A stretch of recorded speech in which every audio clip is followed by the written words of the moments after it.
Italia comienza a deportar inmigrantes fuera de la Unión Europea. El Mundo. Italia estrena su plan de repatriaciones en Albania. La Vanguardia. Llegan a Albania los primeros 16 inmigrantes que ocuparán los campos de retención de Italia. La Unión Europea estudia copiar el sistema italiano Giro en relación con la inmigración. El Confidencial. Von der Leyen abre la puerta a los centros de retorno de inmigrantes fuera de la Unión Europea.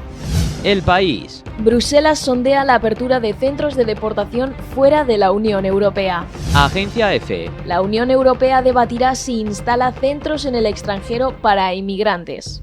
En España, diversidad de opiniones. El Periódico. PP apoya abrir centros de inmigrantes fuera de la Unión Europea. El País. Sánchez rechaza de forma tajante la idea de centros de deportación. ¿Qué se busca con esta medida? ¿Cómo se controlará el trato humano a los retenidos? ¿Durante cuánto tiempo se mantendrá en esta situación a los inmigrantes? ¿Qué pasará con las personas que no sean admitidas en la Unión Europea? Estas y otras cuestiones se las planteamos a nuestros invitados. Muchos interrogantes sobre la cuestión de los migrantes. Comenzamos por el señor Bernat. Bueno, pues es que la verdad es que este es un tema muy, muy importante. Sabéis que mi profesión ha sido la historia. He estado 40 y tantos años en la universidad. Dejadme que os diga una cosa y no os reíais de mí. Pero ¿sabéis lo que me recuerda esto?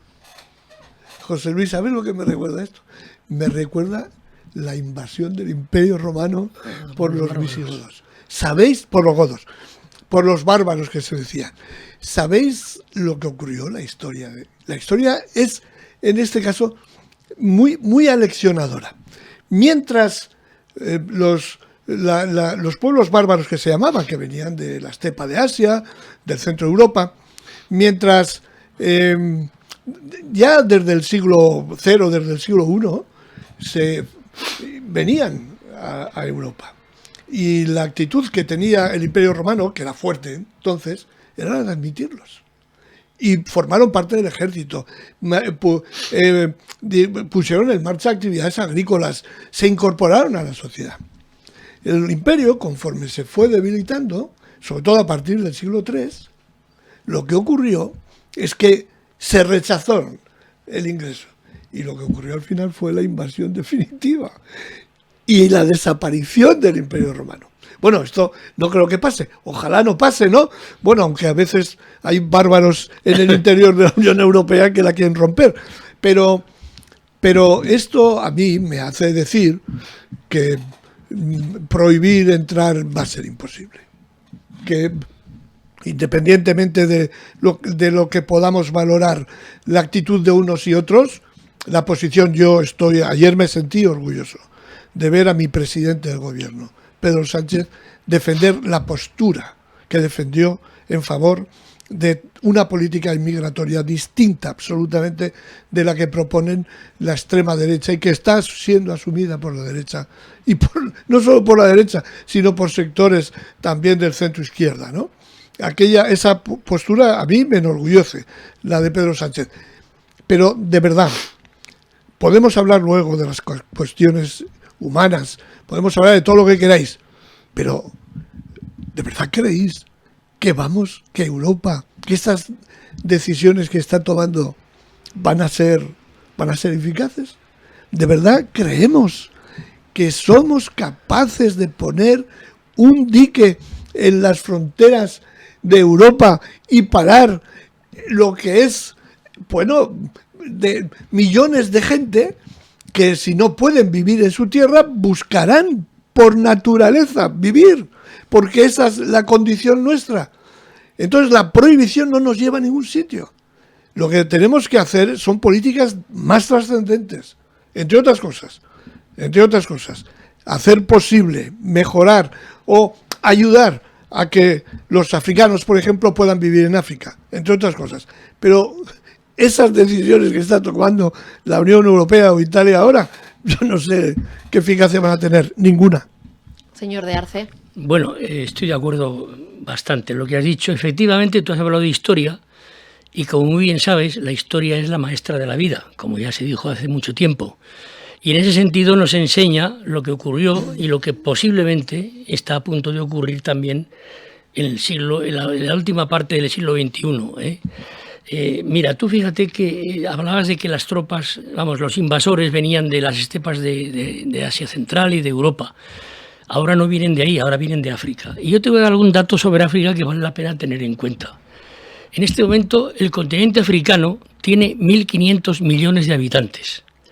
Cada 30 años crece en 1.000 millones más de habitantes, con lo cual a final del siglo XXI África estará entre los 3.500 y los 4.000 millones de habitantes. Un continente sin infraestructuras, un continente sin una organización sanitaria, un continente sin nada, un continente sin hacer. Bueno, y esa gente tiene que vivir, tiene que comer, tiene que desarrollarse, tiene que ser humano y ejercer su condición de humano. ¿Dónde va a acudir esa gente? Le va a empujar absolutamente la fuerza de la vida, le va a empujar ¿hacia dónde? Hacia esa canción, hacia esa Babilón, esa ciudad que cantaba Manu Chao, al norte. Ahí veía en Europa, en el norte, ahí estaba la gran Babilón donde se pierde el que viene aquí, ¿no?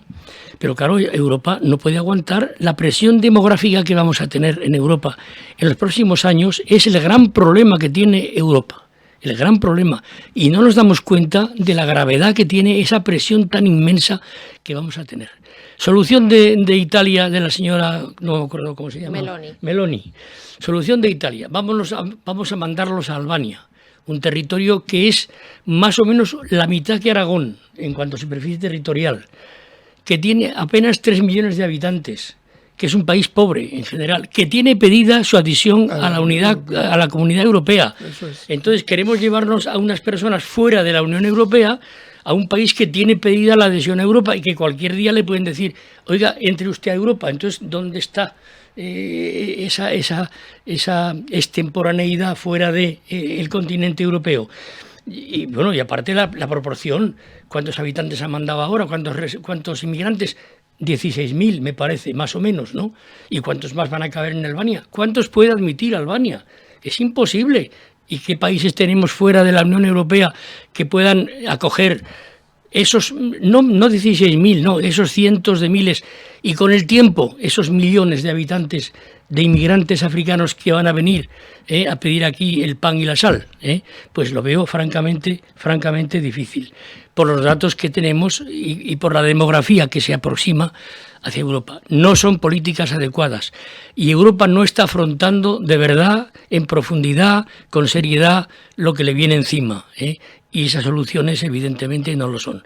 Ni las que ha tomado la derecha y las que apoya esa derecha que dice Enrique, ni veo que ningún otro país haya encontrado el camino más adecuado, porque no hay un estudio profundo, sistemático y con visión de largo plazo para qué hacemos con África, que es la gran pregunta que tenemos que hacernos hoy día.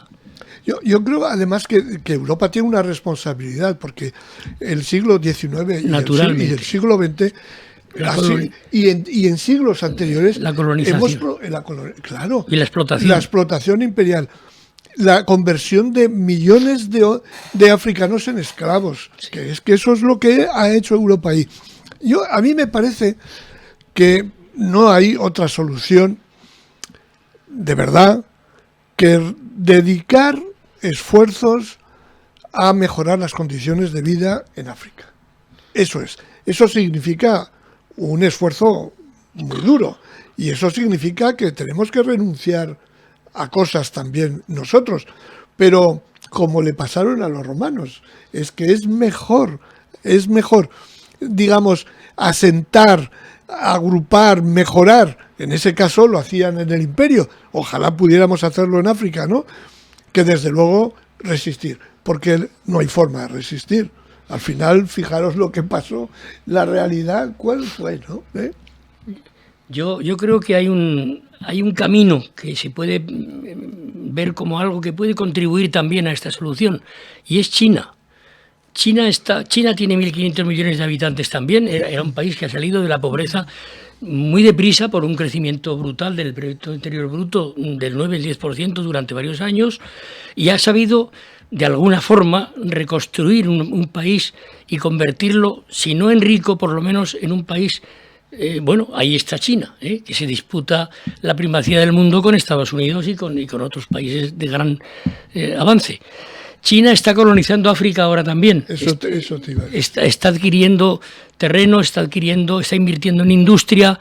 Bueno, China, que tiene la experiencia de convertir un gran país gigantesco en cuanto a su población en algo nuevo, distinto, novedoso y próspero, es posible que, no lo sé, tenga también algo que hacer en África, acompañando a esas inversiones, a esa colonización que está haciendo para asegurarse materias primas, para asegurarse minerales, tierras raras y cosas así.